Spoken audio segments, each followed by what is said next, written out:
दोस्तों, आप सभी लोगों का स्वागत है मेरे YouTube चैनल इजी नीट पे। आज हम रेस्पिरेशन इन प्लांट्स पढ़ेंगे। ठीक है, मैं ये चैप्टर 2 क्लास में ख़त्म कर दूंगा। पहली क्लास में हम Krebs cycle and ATP balance sheet तक पढ़ेंगे। ठीक है, और दूसरी क्लास में यानी कि कल की क्लास में हम लोग हमारा जो ETS है और उसके बाद जो कुछ थोड़ा थोड़ा जो टॉपिक है NCERT पे, उतना वो इम्पोर्टेंट नहीं है। रेस्पिरेटरी क्वेश्चन जो है वो हम देखेंगे। ठीक है, बेसिकली क्लास हमारा जो ये चैप्टर है वो ख़त्म हो जाएगा। टेंशन लेने की कोई बात नहीं है। मैं आराम से धीरे धीरे सब कुछ पढ़ाऊँगा। टेक्निकल चैप्टर है, थोड़ा सा समझना पड़ेगा, लेकिन हो जाएगा। इसका नोट आपको खुद से बनाने की ज़रूरत नहीं है। ये नोट मैं जो आपको पढ़ा रहा हूँ ये आपको मेरे टेलीग्राम चैनल पे मिल जाएगा। उसका लिंक मेरे डिस्क्रिप्शन पे है। और अगर आपको वीडियो पसंद है तो चैनल को सब्सक्राइब कर देना, वीडियो को लाइक कर देना और चाहो तो शेयर भी कर सकते हो। ठीक है, और अगर कोई भी डाउट हो, मेरे पढ़ाने पे कोई भी डाउट हो तो नीचे कमेंट बॉक्स में कमेंट कर देना, मैं उसका रिप्लाई कर दूंगा। ठीक है, तो चलो स्टार्ट करते हैं। रेस्पिरेशन। अब देखो, रेस्पिरेशन इन प्लांट्स यहाँ पर लिखा है, लेकिन हम बेसिकली किसके बारे में बात करेंगे? We are talking about cellular respiration. ठीक है, सेलुलर रेस्पिरेशन, इसके बारे में हम बात करेंगे। ये जो लाइफ प्रोसेस है, लाइफ प्रोसेस क्या होता है? लाइफ प्रोसेस होता है reproduction, growth, digestion, repair of tissue. ठीक है, ये टिश्यू यहाँ पर मिसिंग है, रिपेयर ऑफ टिश्यू। ठीक है, चलो, ये जो सारे चीज़ें हैं, रिप्रोडक्शन है, ग्रोथ है, डाइजेशन है, रिपेयरिंग ऑफ टिश्यू है, इन सारे चीज़ों को करने के लिए क्या लगेगा? इन सारी चीज़ों को करने के लिए एनर्जी रिक्वायर होता है। क्या रिक्वायर होता है? हमारे पास रिक्वायर होता है इसका एनर्जी। और ये एनर्जी कहाँ से आएगा? सेल के अंदर ये तैयार होता है। हम खाना खाते हैं, वो रेस्पायर करता है खाना, सेल में एनर्जी प्रोड्यूस होता है। उस एनर्जी को हम यूटिलाइज करके रिप्रोडक्शन, ग्रोथ, डाइजेशन, एब्जॉर्प्शन सब करते हैं। ठीक है, चलो, सॉरी, एब्जॉर्प्शन नहीं करते हैं। पहले तो ये समझ लो, ये देखो, ये पहले सेल आता है। ये बहुत ही इंपॉर्टेंट, ये जो सीरीज है ना, इंपॉर्टेंट है। नीट पे आया भी है, प्रीवियस ईयर में ये पूछा भी है नीट पे। ठीक है, तो ये ध्यान से याद रखना। टिश्यू आता है, सेल से टिश्यू आता है, टिश्यू से ऑर्गेन आता है, ऑर्गेन से ऑर्गेन सिस्टम। क्या? सेल से टिश्यू, टिश्यू से ऑर्गेन, ऑर्गेन से ऑर्गेन सिस्टम। समझ में आया? समझ गए? चलो, रेस्पिरेशन का फीचर क्या क्या है? एक तो रेस्पिरेशन जो है वो सेलुलर प्रोसेस होता है, ये तो समझे। एंजाइमेटिक प्रोसेस होता है। अब बोलो एंजाइमेटिक कैसे? अब जब ग्लाइकोलिसिस पढ़ेंगे, क्रेब्स साइकिल पढ़ेंगे, तो वहाँ पर देखेंगे हर एक स्टेप के लिए एक एक एंजाइम रिक्वायर होता है, स्पेसिफिक एंजाइम रिक्वायर होता है, इसीलिए इसे हम एंजाइमेटिक प्रोसेस कहते हैं। ठीक है, हर एक स्टेप के लिए एक स्पेसिफिक एंजाइम होता है, वो रिक्वायर होता है, इसीलिए रेस्पिरेशन को हम एंजाइमेटिक प्रोसेस कहते हैं। ये कैटाबोलिक प्रोसेस होता है। कैटाबोलिक यानी कि ब्रेक डाउन, एनाबोलिक यानी कि, सीधा याद रखो, कैटाबोलिक यानी कि तोड़ना, एनाबोलिक यानी जोड़ना। ठीक है, कैटाबोलिक बिग मॉलिक्यूल से स्मॉल मॉलिक्यूल्स में कन्वर्ट होता है फूड, और एनाबोलिक में स्मॉल मॉलिक्यूल से बिग मॉलिक्यूल में कन्वर्ट होता है। ठीक है, ऐसे ये एक ऑक्सीडेशन प्रोसेस है। क्या है? ऑक्सीडेशन। और सिर्फ ऑक्सीडेशन नहीं है, स्पेसिफिक टर्म है NCERT पे। क्या है वो? Step wise oxidation. हर एक स्टेप में थोड़ा थोड़ा काम होता है, हर एक स्टेप में एक स्पेसिफिक एंजाइम रिक्वायर होता है, और ये एक सेलुलर प्रोसेस होता है, और हर एक स्टेप में एंजाइम रिक्वायर होने के वजह से इसको हम एंजाइमेटिक प्रोसेस कहते हैं। रेस्पिरेशन खाने को तोड़ने की मदद से जो एनर्जी प्रोड्यूस होता है उसे हम ट्रैप करते हैं। ठीक है, इसीलिए ये कैटाबोलिक प्रोसेस है। समझ गए क्या क्या हुआ? सेलुलर प्रोसेस हुआ, एंजाइमेटिक प्रोसेस है, कैटाबोलिक है, कैटाबोलिक यानी कि ब्रेक डाउन, एंड ऑक्सीडेशन है। मेनली क्या? Step wise oxidation. और ये एक स्लो प्रोसेस होता है, फास्ट नहीं कि तुरंत हो गया, आपने खाना खाया कुछ मिली सेकेंड के या कुछ सेकेंड के अंदर ही रेस्पिरेशन हो गया और एनर्जी तैयार हो गया, ऐसा नहीं होता। ठीक है, चलो, एक मेन बात जो आपको ये जो चैप्टर पढ़ेंगे, पूरे चैप्टर के दौरान आपको याद रखना पड़ेगा, और वो बात क्या है जो हम एनर्जी प्रोड्यूस करते हैं ना, उससे हम डायरेक्टली यूज़ नहीं करते, उसे हम डायरेक्टली यूज़ नहीं करते, उसे हम ट्रैप करते हैं। ट्रैप कैसे करते हैं? उसे हम ट्रैप करते हैं एटीपी के द्वारा। एटीपी बना लेते हैं। एटीपी को हम एनर्जी करेंसी भी कहते हैं। क्या कहते हैं? Energy currency. समझ गए? जो एनर्जी हम तैयार करते हैं उसे हम डायरेक्टली यूज़ नहीं करते, उसे हम ट्रैप करते हैं। और ट्रैप कैसे करते हैं? एटीपी के द्वारा। और एटीपी को हम क्या कहते हैं? Energy currency. एनर्जी करेंसी, ठीक है। चलो, एनसीईआरटी का लाइन है, बहुत ही इंपॉर्टेंट है, इसीलिए मैंने 2 बार 3 बार रिपीट किया, ठीक है। एटीपी बैलेंस शीट ये हम लास्ट में देखेंगे, ठीक है। यहाँ पर आ गया शायद किसी वजह से। चलो, ये थोड़ा ऊपर नीचे हो गया, थोड़ा सा नीचे ले लो। ये देखो टाइप ऑफ सेल है यहाँ पर, ठीक है। टाइप ऑफ सेल के बारे में बात करेंगे। देखो कितने तरह के सेल होते हैं? 2 तरह के, ऑटोट्रोफिक सेल और heterotrophic cell. Autotrophic cell chlorophyll cell जो प्लांट पे रहता है, और हेटेरोट्रोफिक सेल जो रूट पे रहता है। सीधे बात क्या है? सीधा बात ये है, ऑटोट्रोफिक सेल जो खुद का खाना खुद तैयार कर सकते हैं, और हेटेरोट्रोफिक जो खुद का खाना खुद तैयार नहीं कर सकता। रूट ज़मीन के अंदर रहता है, इसीलिए वो खुद का खाना खुद नहीं बना सकता, हेटेरोट्रोफिक है। क्लोरोफिल सेल लीव्स में रहता है, खुद का खाना वो खुद बना सकता है, इसीलिए उस हेटेरोट्रोफिक ऑटोट्रोफिक सेल है। समझ गए? याद रखना। चलो, अब आ जाते हैं रेस्पिरेशन के बारे में। रेस्पिरेशन एक कॉमन प्रोसेस होता है। क्या होता है? Common process, very very important है, याद रखना। स्टेटमेंट बेस्ड क्वेश्चन में आ जाता है, ठीक है। कॉमन प्रोसेस होता है। बोथ टाइप्स ऑफ सेल्स, यानी कि कौन सा? ऑटोट्रोफिक सेल में भी आपको रेस्पिरेशन देखने को मिलेगा, हेटेरोट्रोफिक सेल में भी आपको रेस्पिरेशन देखने को मिलेगा। ऑटोट्रोफिक में भी रेस्पिरेशन होता है, हेटेरोट्रोफिक में भी रेस्पिरेशन होता है, ठीक है। समझिए, रेस्पिरेशन सिर्फ एक ही चीज़ में देखने को नहीं मिलता, ओनली एंड वन, एक ही चीज़ में। क्या है? वायरस। एग्जाम्पल बोलो, टीएमवी वायरस यानी कि टोबैको मोजाइक वायरस, ठीक है। कोई सा भी वायरस हो, उसमें रेस्पिरेशन एब्सेंट होता है। क्या होता है? वायरस में सिर्फ रेस्पिरेशन एब्सेंट होता है। सिर्फ और सिर्फ वायरस में ही रेस्पिरेशन एब्सेंट होता है, ठीक है। समझ गए? चलो, और रेस्पिरेशन एक कॉमन प्रोसेस होता है जो कि both autotrophic and heterotrophic cell में देखने को मिलता है, ठीक है। चलो, अब आता है सब्सटेंस। अब रेस्पिरेशन तो होता है, फूड का रेस्पिरेशन होता है, लेकिन वो कैसे तरह फूड, कौन सा फूड का रेस्पिरेशन होता है? सभी फूड का रेस्पिरेशन नहीं होता, हर तरह के फूड का रेस्पिरेशन नहीं होता। स्पेसिफिक कुछ फूड कैटेगरी है जिनका रेस्पिरेशन होता है, और जिनका रेस्पिरेशन होता है उनको हम क्या कहते हैं? उनको हम कहते हैं सबस्ट्रेट लेवल रेस्पिरेटरी सबस्ट्रेट। उनको हम क्या कहते हैं? उनको हम कहते हैं रेस्पिरेटरी सबस्ट्रेट। मेरे मुंह से गलती से ऑक्सीडेटिव फॉस्फोराइलेशन निकल जा रहा था, सॉरी। मैं आपको पढ़ाते पढ़ाते थोड़ा और कुछ चीज़ें मैं आपको मेरे दिमाग में आ गया था, इसीलिए गड़बड़ हो गया, ठीक है। दोबारा नहीं होगा। उसे हम कहते हैं, जिन चीज़ों का रेस्पिरेशन होता है उनको हम रेस्पिरेटरी सबस्ट्रेट कहते हैं, ठीक है। अब कौन सा चीज़ों का होता है? ऑर्गेनिक का होता है, ऑर्गेनिक फूड, जिसमें क्या होता है? कार्बन चेन होता है। क्या होता है? Carbon chain. जिस तरह के फूड में कार्बन चेन होता है उसे हम ऑर्गेनिक फूड कहते हैं, ठीक है। कोई भी इनऑर्गेनिक, किसी भी तरह के इनऑर्गेनिक फूड का रेस्पिरेशन नहीं होगा, ठीक है। अब मैंने कहा ऑर्गेनिक फूड तो कई तरह के हो सकते हैं, सभी ऑर्गेनिक फूड का रेस्पिरेशन नहीं होगा, कुछ ऑर्गेनिक फूड का रेस्पिरेशन होता है।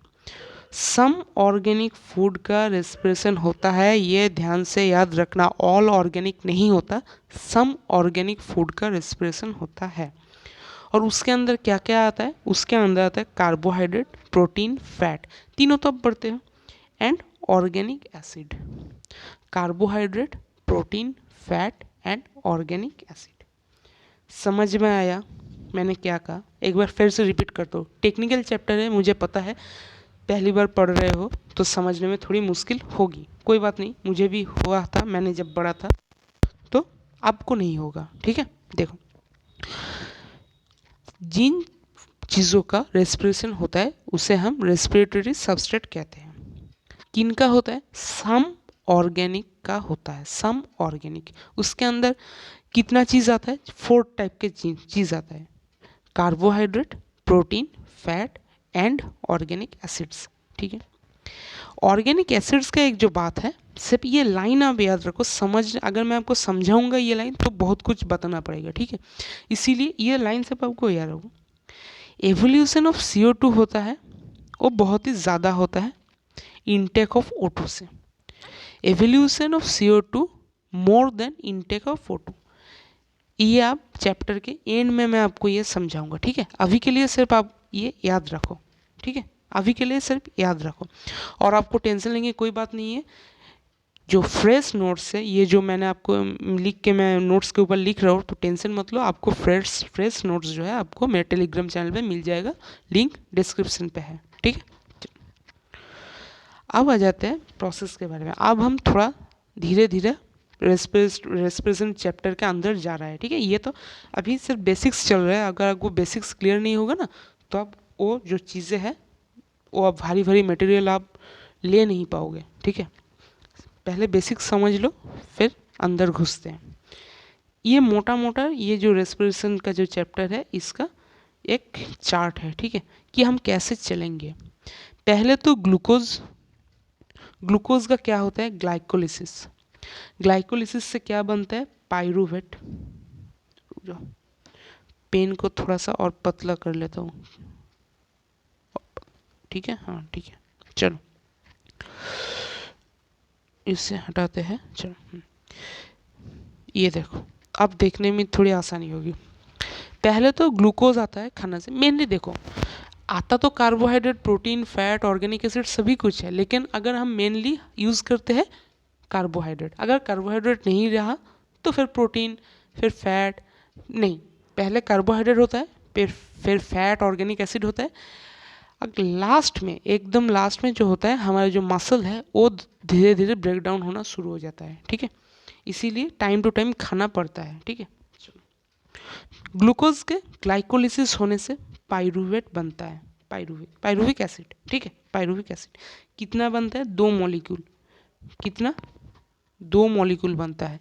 अभी ये जो 2 मॉलिक्यूल, 1 मॉलिक्यूल, इनका टेंशन मत लो, सिर्फ सुनो। ठीक है, पाइरूवेट बनता है। पाइरूवेट यहाँ से एसिटाइल कोए बनता है। कैसे बनता है? लिंक रिएक्शन में बनता है। ठीक है, लिंक रिएक्शन आज ही पढ़ाऊंगा, अभी पढ़ाऊंगा, टेंशन मत लो। उससे एसिटाइल कोए वो क्रैब साइकिल में चला जाता है और फिर वो रिएक्शन होता है। ठीक है, ग्लूकोज के ग्लाइकोलिसिस से पाइरूविक एसिड बनता है। पाइरूविक एसिड एसिटाइल कोए में चला जाता है, एसिटाइल कोए क्रेब साइकिल में चला जाता है। ऐसे ऐसे होता है। ठीक है, ये एक बात आपके दिमाग में आ सकती है, कौन सा? क्या प्लांट जो है, प्लांट्स, उनका ही तो बारे में बात कर रहे हैं, क्या उनको O2 रिक्वायर होता है? तो आंसर है हाँ, उनको भी ऑक्सीजन रिक्वायर होता है, लेकिन हम जैसे लेते हैं ऑक्सीजन वैसे उतना अमाउंट में उनको रिक्वायर नहीं होता। ठीक है, हमसे बहुत ही कम अमाउंट में उनको ऑक्सीजन रिक्वायर होता है। हमारा जो रेस्पिरेटरी ऑर्गन है क्या है? ह्यूमन का लंग्स। हम लंग्स के द्वारा ही तो ब्रीदिंग करते हैं, ऑक्सीजन लेते हैं, CO2 छोड़ते हैं। तो उनको यानी कि प्लांट का कोई भी रेस्पिरेटरी ऑर्गन नहीं होता। Plant do not require respiratory organ, उनको रिक्वायर भी नहीं होता और उनके पास होता भी नहीं। ठीक है, कोई भी रेस्पिरेटरी ऑर्गन उनका नहीं होता। अब बताओ क्यों? पहले तो सुनो, हम एक जगह से दूसरी जगह जाते हैं, मेहनत करते हैं, कुछ एनर्जी यूटिलाइज हो जाता है, और ये सब दिन में एक बार नहीं, हम पता नहीं, हमको ही नहीं पता कि हम कितनी बार एक जगह से दूसरी जगह जाते हैं, उठते हैं, बैठते हैं, पता नहीं और क्या क्या करते हैं। तो बहुत सारा एनर्जी उसमें ही खर्च हो जाता है। उसके बाद हम दूसरा और भी बहुत सारे काम करते हैं। तो सारे काम करने के लिए हमको एनर्जी रिक्वायर होता है और बहुत ही ज़्यादा अमाउंट में रिक्वायर होता है। लेकिन जो प्लांट्स है वो तो एक जगह पे स्टिल खड़े रहते हैं। सो क्या पता चलता है, यहाँ से यही पता चलता है कि उनको जो एनर्जी रिक्वायरमेंट है वो हमसे कम है, हमसे कम। अगर एनर्जी कम बनाना पड़ेगा तो रेस्पिरेशन भी धीरे होगा, कम होगा। रेस्पिरेशन अगर कम होगा तो जाहिर सी बात है ऑक्सीजन भी कम लगेगा, ठीक है। इसीलिए हम डायरेक्ट कह देते हैं प्लांट्स का जो ऑक्सीजन का रिक्वायरमेंट है वो हमारे ह्यूमन से कम है, ठीक है। ये समझ गए। चलो, ऑक्सीजन का अगर रिक्वायरमेंट कम है तो उसको लेने के बहुत कि क्या बताऊँ झमेला भी नहीं है, ठीक है। तो पहले तो ये बात आ जाता है कि उनका जो ऑक्सीजन रिक्वायरमेंट है वो बहुत ही कम होता है। ये पॉइंट आप समझ गए क्यों कम होता है उनका ऑक्सीजन रिक्वायरमेंट, ठीक है, ये समझ गए। चलो, अब आ जाते हैं जितना भी रिक्वायरमेंट होता है वो कैसे वो लेते हैं। पहले तो मोटा मोटा ये ध्यान रखो, डिफ्यूजन डिफ्यूजन से लेते हैं, डिफ्यूजन, और वो भी सिंपल डिफ्यूजन, ठीक है। सिंपल डिफ्यूजन के द्वारा वो ऑक्सीजन लेते हैं। ये तो गई स्मॉल प्लांट के बारे में। अगर कोई बड़ा प्लांट हो, कोई बल्कि प्लांट हो, बहुत बड़ा लंबा चौड़ा मोटा छोटा अगर कोई प्लांट हो, वुडी प्लांट हो, तो फिर आपका दिमाग में ये आ सकता है कि वहाँ पर कैसे डिफ्यूज़न होगा। वहाँ पर भी डिफ्यूज़न होता है। उनका जो अंदर का यानी कि जो सरफेस एरिया पे जो सेल रहते हैं वो सेल रहते हैं, लेकिन अंदर के जो सेल रहते हैं यानी कि जो है उसका जो तना है उसके अंदर जो सेल रहते हैं, डीपर सेल जो होते हैं वो डेड होता है। अगर ये एक ट्री का जो है तना है, इसके ऊपर यानी कि सरफेस एरिया में जो सेल होते हैं वो अलाइव होते हैं, लेकिन डीपर एरिया में जो सेल होते हैं वो डेड होते हैं। वो सिर्फ जो है उसको क्या कहते हैं, रुक जाओ मैं भी भूल रहा हूँ यार, याद क्यों नहीं आ रहा, छोड़ो उसको, छोड़ो, जब याद आएगा बता दूंगा। ओ हाँ, मैकेनिकल चीज़ों में वो हेल्प करते हैं, यानी कि जो हमारा जो उसके अंदर के फ्लोएम होता है, और यार छोड़ो छोड़ो छोड़ो छोड़ो। तो डीपर टिश्यू जो होता है वो डेड होता है, ठीक है। उसके द्वारा क्या रहता है, लेंटिसल भी होता है, स्टोमाटा भी रहता है, ठीक है। जो मिजोफिल सेल होता है यानी कि जो लीव का जो सेल होता है वो खुद का जो है टेक केयर कर सकते हैं, यानी कि वहाँ पर तो मिजोफिल सेल है, वो खुद का जो ऑक्सीजन है वो खुद ही प्रोड्यूस कर लेता है, इसीलिए वो हर एक जो पत्ता है, लीफ है, वो अपना खुद का ख्याल रख सकता है, ठीक है। दोस्तों आई एम वेरी सॉरी, मेरा तबीयत करीब 3 हफ्ते 4 हफ्ते से मैं बीमार था, और मैं आज 2 दिन ही हुआ हूँ, मैं आज थोड़ा सा बेटर फील कर रहा हूँ और मैंने आपको क्लास लेना स्टार्ट कर दिया है, ठीक है। तो अगर क्या हो रहा है कि मैं थोड़ा थोड़ा सा मैं कभी कभी देख ही पा रहे हो ना आप कि मैं थोड़ा सा इधर उधर हो जा रहा है मेरा, तो 2-3 दिन के अंदर ही ये पूरा सा सही हो जाएगा, तो आप थोड़ा सा मैनेज करना, ठीक है। चलो, ये देखो अब होता है अब आ जा रहा है सेलुलर रेस्पिरेशन पे, ठीक है। आपको अगर आप सभी को समझ में आ रहा है तो कमेंट बॉक्स में थम्स अप कर देना, ठीक है। चलो, मैंने जैसा कि बताया था प्रेफर्ड सबस्ट्रेट क्या होता है, कार्बोहाइड्रेट होता है, ठीक है। कार्बोहाइड्रेट यानी कि mainly glucose.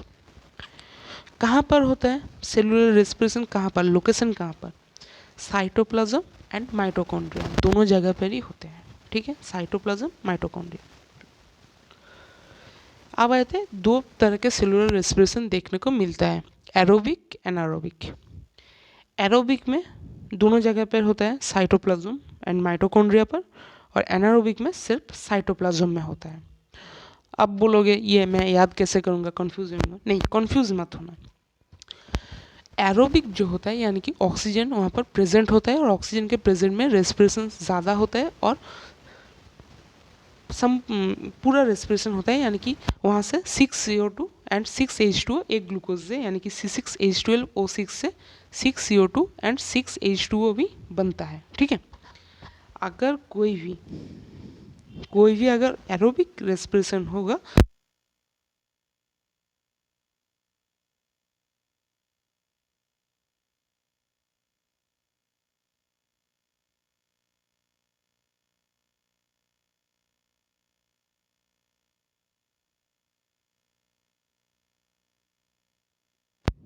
Plus 6H2O।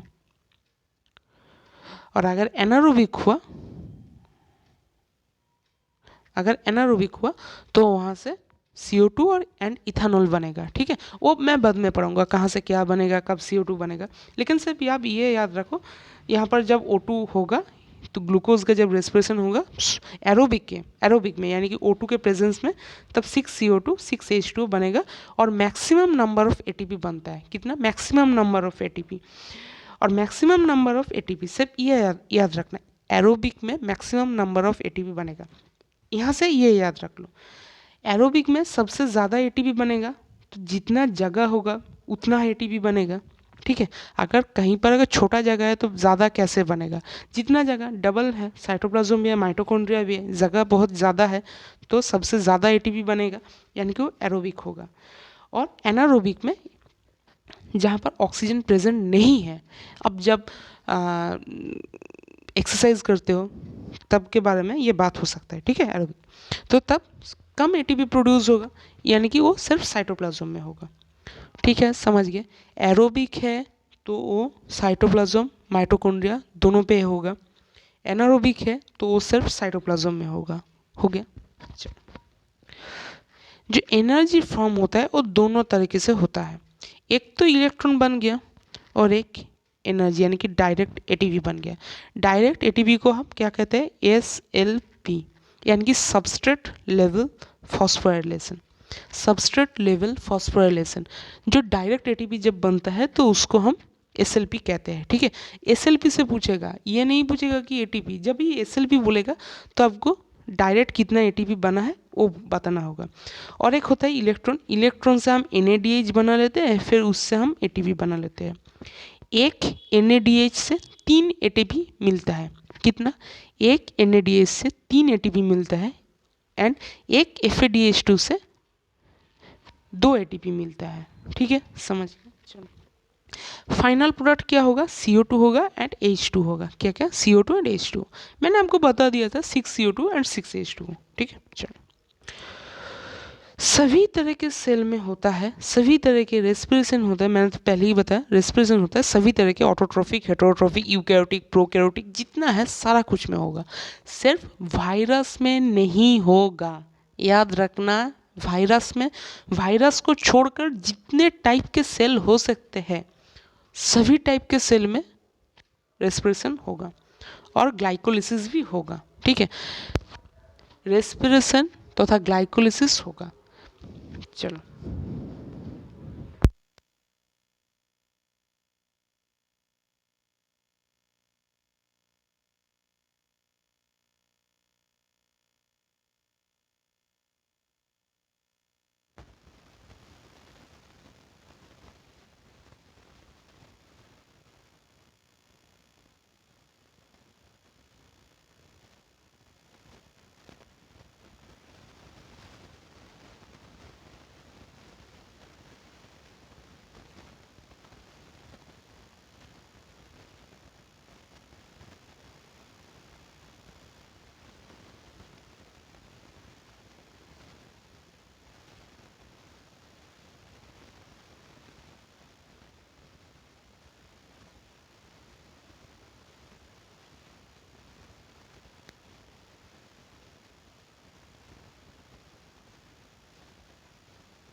Respiration.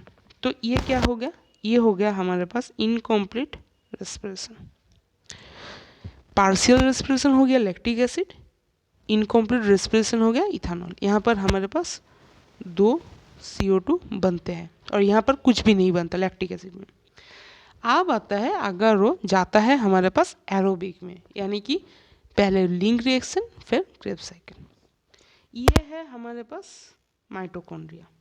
कौन सा, ये है हमारे पास माइटोकॉन्ड्रिया। दिख रहा है माइटोकॉन्ड्रिया, दिखना तो चाहिए माइटोकॉन्ड्रिया।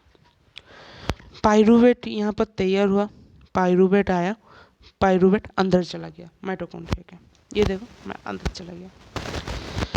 यहाँ से क्या होगा, एक CO2 बाहर निकल गया, यहाँ से पाइरूवेट आया, ये अब लिंक रिएक्शन में जाएगा। ये देखो लिंक रिएक्शन ये है, ये लिंक रिएक्शन दिख रहा है, ये लिंक रिएक्शन में जाएगा। रुको मैं पेज ऐड करता हूँ फिर समझाता हूँ। ये है माइटोकॉन्ड्रिया, यहाँ पर पाइरूविक एसिड अंदर आ गया। अब ये कहाँ जाएगा, अब ये जाएगा लिंक रिएक्शन में, ठीक है। पाइरूविक एसिड ग्लाइकोलिसिस से बना, ग्लूकोज का ग्लाइकोलिसिस बना, पाइरूविक एसिड बना। पाइरूविक एसिड माइटोकॉन्ड्रिया की, ये क्या है, ये माइटोकॉन्ड्रिया है, ठीक है, माइटोकॉन्ड्रिया। माइटोकॉन्ड्रिया के अंदर पाइरूविक एसिड चला गया, वहाँ से लिंक रिएक्शन।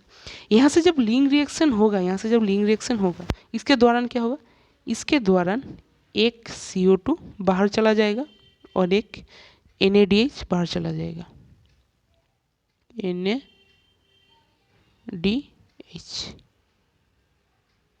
ठीक है। क्या होगा, एक CO2 बाहर चला गया, एक NADH बाहर चला गया। अब लिंक रिएक्शन जो है ये कहाँ जाएगा, ये क्रेब्स साइकिल पे जाएगा। क्रेब्स साइकिल, क्रेब्स साइकिल यहाँ से जब ये जाएगा, यहाँ से जब ये जाएगा क्या आएगा, यहाँ से 2 CO2 बाहर चला जाएगा, 2 CO2 बाहर चला जाएगा और क्या जाएगा, एक NADH बाहर चला जाएगा, NADH, 2 CO2 और एक NADH बाहर चला गया। यानी कि कितना टोटल, एक CO2, 2 CO2, 3 CO2, 3 CO2। यानी कि क्या होगा, समझना पड़ेगा, टेक्निकल चीज़ है। एक पाइरूविक एसिड से 3 CO2 बना, हो गया। ग्लाइकोलिसिस में कहीं पर भी CO2 नहीं निकलता, ये मैं आपको बताऊंगा, ठीक है। ये तो सिर्फ समझो, ये जो स्टेप है, ये जो स्टेप है, यहाँ से यहाँ तक जब गया, पाइरूविक एसिड से क्रेब्स साइकिल जब खत्म हुआ, टोटल 3 CO2 बने, ठीक है। अगर मैं इसको 2 पाइरूविक एसिड कर दूंगा, 2 कर दूंगा, तो ये कितना बनेगा, 6 CO2 बनेगा।